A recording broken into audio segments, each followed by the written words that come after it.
अगर आपने कभी बच्चों को मैच खेलते हुए दौरान ऑब्ज़र्व किया है तो आपने देखा होगा कि कई बार कोई एक बच्चा बहुत ज़्यादा नाराज़ हो जाता है और ये कहता है कि मुझे खेलना ही नहीं है और वो खेल छोड़कर चला जाता है। ऐसा क्यों होता है? उसके मल्टीपल रीज़न हो सकते हैं, लेकिन ऐसा ही करती हुई आम आदमी पार्टी दिल्ली में नज़र आ रही है।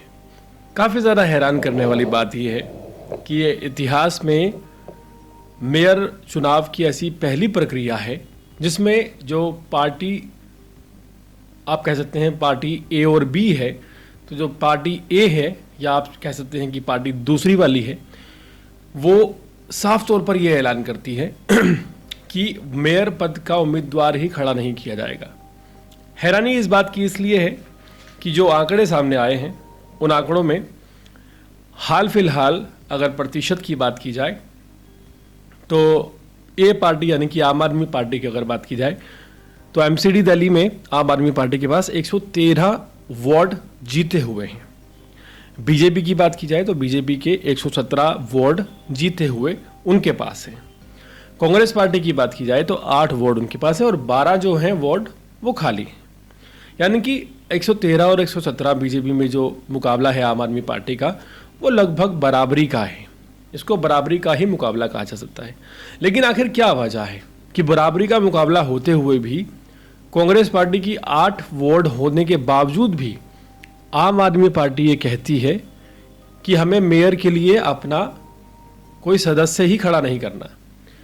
अब ऐसा बिहेवियर एक पार्टी जो खुद को नेशनल पार्टी बताती है, आम आदमी पार्टी, वो क्यों इख्तियार कर रही है, इसके पीछे की भी पूरी वजह आपको बताएंगे।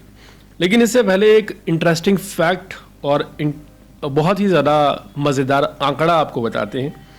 आंकड़ा दरअसल इन्हीं चुनावों की अगर बात की जाए, एमसीडी के चुनावों की जो 2022 में हुए थे, इनके चुनावों के जीतने के बाद जो आंकड़ा था उसे आप अपने जहन में रखिएगा।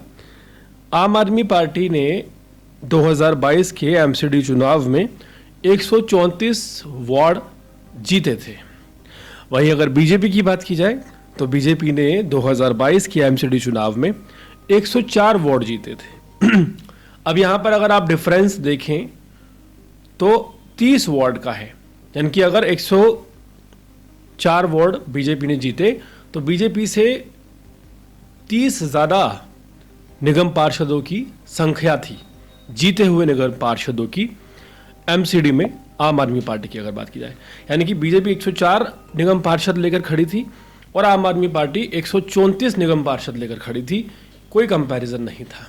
लेकिन वक्त आगे बीता, 2023 आया, 24 आया, 25 आया और 25 आते आते जो एमसीडी है, निगम है, इसमें हाल ही का अगर स्टेटस देखा जाए तो आम आदमी पार्टी के पास 113 निगम पार्षद हैं, जीते हुए वार्ड हैं आप कह सकते हैं, और बीजेपी के पास 117 वार्ड हैं। ये खेल कैसे हुआ ये भी आपको बताएंगे। लेकिन इन चीज़ों के बीच सबसे ज़्यादा हैरत की बात यह है कि अगर अभी भी मेयर के चुनाव की बात की जाए तो आंकड़ा कितना डिफरेंस दिखाता है। 113 वार्ड आम आदमी पार्टी के पास और 117 वार्ड बीजेपी के पास। यानी कि अगर आप कहें तो भी 4 ऐसे ही वार्ड हैं, 4 ही वार्ड हैं जो बीजेपी के पास एक्स्ट्रा हैं। अगर आम आदमी पार्टी चाहती तो कांग्रेस से 8 सीटें ले लेती तो भी जीत जाती। लेकिन आखिर ऐसा क्या हुआ कि आम आदमी पार्टी ने हार मान ली और मैदान छोड़कर भागती हुई आम आदमी पार्टी नजर आ रही है।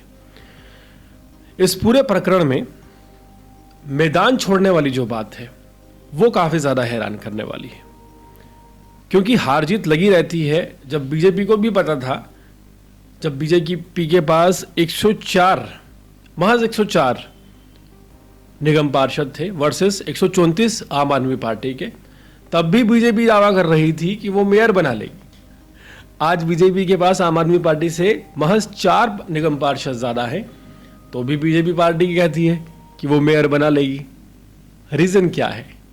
तो रीज़न अगर विस्तार से आप समझें तो ये है कि जो बीजेपी है, अगर वोटिंग देखी जाए तो बीजेपी के 117 पार्षदों के वोट काउंट होंगे। उसके बाद 11 एमएलएस के जो परसेंटेज निकाली जाती है जीते हुए एमएलएस के हिसाब से, 11 एमएलएस के वोट काउंट होंगे। उसके अलावा बीजेपी के अगर देखा जाए तो 7 लोकसभा सांसद जो हैं उनके भी वोट काउंट होंगे क्योंकि वो जीते हैं। तो इस तरह से जो आंकड़ा बन जाएगा आम आदमी पार्टी का निगम के अंदर, अगर मेयर इलेक्शन की बात की जाए तो आंकड़ा बनता है 135 वोटों का। वहीं आम आदमी पार्टी की अगर बात की जाए तो 113 पार्षद आम आदमी पार्टी के पास हैं, जिसमें अगर परसेंटेज के हिसाब से जीते हुए विधायक देखे जाए तो 3 विधायक वोट कर सकते हैं एमसीडी मेयर के इलेक्शन के लिए और 3 राज्यसभा सांसद वोट कर सकते हैं। तो आम आदमी पार्टी के पास 119 वोट होंगे। लेकिन अगर इस 119 में आप कांग्रेस के भी 8 मिला दें तो भी आंकड़ा 127 से आगे नहीं बढ़ेगा। तो कहना गलत ना होगा कि पूरी तरह से जो बहुमत है वो बीजेपी के पक्ष में है। हालांकि देखने में आपको ऐसा लगेगा कि भाई अगर आंकड़ा देखा जाए 250 एमसीडी की सीटें होती हैं वार्ड्स की और 250 में से 12 खाली हैं, 138 बचती हैं, 8 कांग्रेस के पास हैं, 130 बचती हैं, 130 में से आम आदमी पार्टी के पास 113 हैं और बीजेपी के पास 117 हैं। डिफरेंस सिर्फ 4 मेयर्स का है, लेकिन यहाँ पर 4 मेयर्स का डिफरेंस नहीं है, यहाँ पर 119 और 135 की जंग है।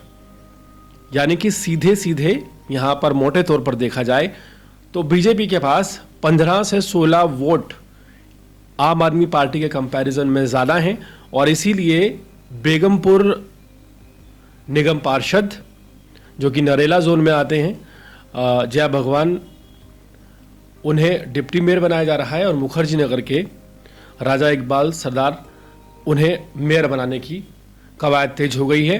और जिस तरह से आम आदमी पार्टी ने हथियार डाले हैं और अपनी हार खुद ही स्वीकार कर ली है, इसमें कहना गलत ना होगा कि 25 तारीख को अब जो अगला मेयर बनने जा रहा है, जिनका नाम सरदार राजा इकबाल सिंह है, वो बीजेपी के बनने जा रहे हैं और डिप्टी मेयर जया भगवान यानी कि मास्टर जया भगवान जो कि बेगमपुर निगम पार्षद हैं, 2 बार वो वहाँ से जीते हैं।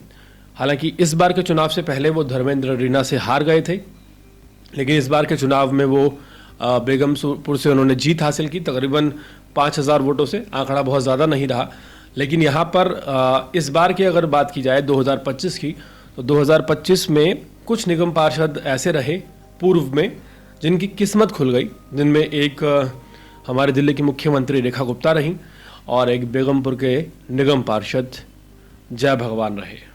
पूरे मामले पर आपकी राय क्या है कमेंट सेक्शन में ज़रूर बताएं और इस तरह के अपडेट्स रहने के लिए देखते रहिए अर्पण न्यूज़। बहुत बहुत शुक्रिया।